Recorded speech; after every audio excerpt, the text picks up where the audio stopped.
Okay, fine. I will do one more recipe for all those pumpkin fanatics out there. You haven't completely converted me, but I will say these pumpkin bars are pretty dang tasty. So if you search pumpkin bars online, what you get, or what it looks like to me, is pumpkin sheet cake that's been cut into little squares. They don't necessarily represent a traditional bar, but hey, what do I know? I just work here. But what we are going to do is start off by making one of those pumpkin pie spice blends. Just for all of you pumpkin fanatics out there, you can have that recipe too. Sound good? Let's bake. For this, I like to use a little bit more cinnamon than maybe a typical recipe. I like the flavors that it offers.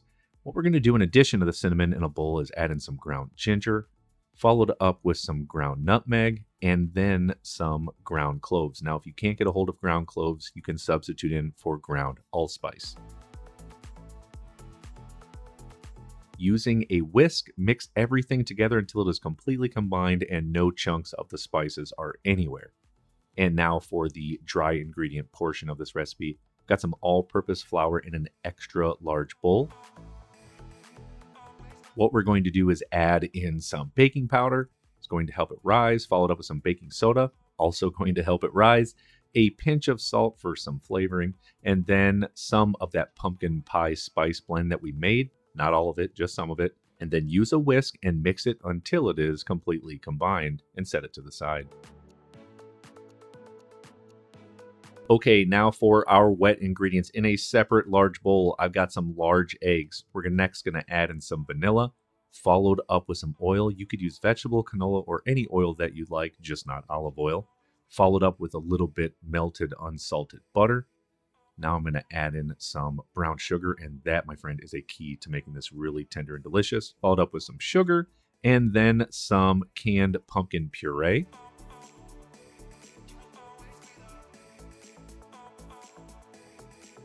In addition, use a whisk and whisk it vigorously until it is very smooth and combined.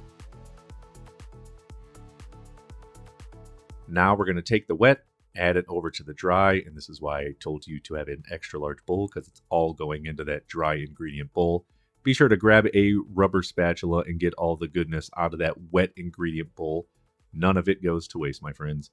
Now mix this together until it is very smooth. That is the goal here. In fact, you can't really even over mix this. If you wanted to do it in a stand mixer with the whisk attachment, you could absolutely do so. We are now going to transfer this over to a half cookie sheet tray that's been lined with parchment paper and been sprayed with non-stick spray. You can use a rubber spatula, or what I like to do is actually use an offset spatula and spread it all around until it is even on the sheet tray.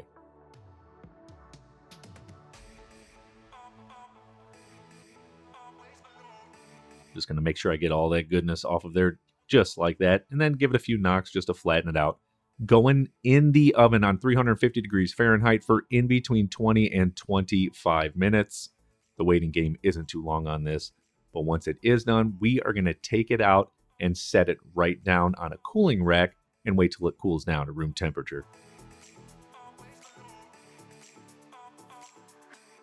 It typically takes about 30 to 45 minutes for this cake to completely cool. It is thin. Remember, it will cool quickly, but I will say it is very tasty warm. The only problem you may run into is that cream cheese frosting. It's going to melt all over it, very similar to a cinnamon roll, but hey, you may want that. Just want to let you know. But while it is cooling, let's get started on that cream cheese frosting. In a stand mixer with the paddle attachment, I'm going to add in some cream cheese, followed up with some unsalted butter. Now, both of these have been softened. So when I woke up this morning, I pulled them out of the refrigerator and I put them right on the countertop until I was ready to use it. We're going to start off on low speed just to make sure things don't fly out of the stand mixer. Then we're going to crank it up to high speed and mix it for 5 to 7 minutes or until it's nice and light and fluffy. After about 3 or 4 minutes, come back, stop and scrape it. I know this is an annoying procedure, but you got to make sure that all of that goodness is mixed in the stand mixer.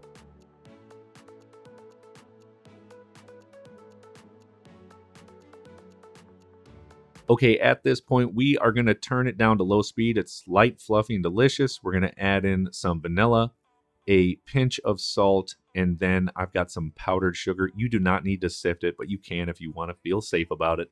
We're going to slowly add that in while on low speed. If you're on high speed, this stuff is going to shoot everywhere. So mix it in for maybe a minute. Once you can recognize that it's not going to fly out of the stand mixer, crank it up to high speed. We're going to whip it for another 2 to 3 minutes until it is completely incorporated. Then what I like to do is take it and add that whole bowl in the refrigerator and let it sit until my cake is completely cooled. If for some reason you want to thicken up this cream cheese frosting, for me, this is how I like it. Just take a little strawberry and scoop it in there. Woo! Man, is it good. But if you want it thicker, you want to thicken up a little bit, when you're whipping it at the end, add in 1 tablespoon of cornstarch, but don't go more than 2 tablespoons of cornstarch. It should absolutely thicken it up, no problem. Okay, let's ice this bad boy up. Grab the cream cheese frosting out of the refrigerator, and I'm going to use all of it, but if you only want to use most of it, you have a little bit of extra, pop it in the refrigerator. It's great for another use. Using a rubber spatula, a spoon, an offset spatula, this part is completely up to you. Use what you have, spread that icing all over the cake. Does not need to be some perfect little design. This part is completely up to you, my friends, but just make sure corner to corner that it is well iced. And you can for sure even take this to another level, sprinkle some cinnamon on there. You can even grate on a little fresh nutmeg, perhaps some candy corns or orange and black sprinkles. Have a field day. If you're with your kids, I'm guessing they will love all of those. But it still comes back to one thing: fundamental, basic baking techniques. Mixing your wet, mixing your dry, making sure they're nice and completely whisked, and then combining them. Making sure you don't overcook it. Remember that carry over cooking. Just because you pull something out of the oven doesn't mean it completely stops. That oven was 350 degrees. It's still going to keep going after you pull it out for a little while. But that's a key to making sure it doesn't overcook. Pull it out a little early or until it reaches about 198 to 200 degrees Fahrenheit internally. Now, I don't have much to plate up, but we are going to for sure eat these up. So this is when you need an old crusty knife that you barely use, because I know this is sacrilegious, but I'm going to use this old knife that I almost never use, and I'm going to cut directly on this cookie sheet tray. Don't ever do this with your good sharp knife, my friends. Just going to cut this into squares and make it easy to eat, obviously, and easy to take out. To take these out, you may need to go in a few deep before you can pull it out. Looks absolutely delicious. If you love this recipe and learned something, please like and share it, and definitely check out this recipe. I made it just for you. You're going to love it, and I will see you on there. Let's get in this.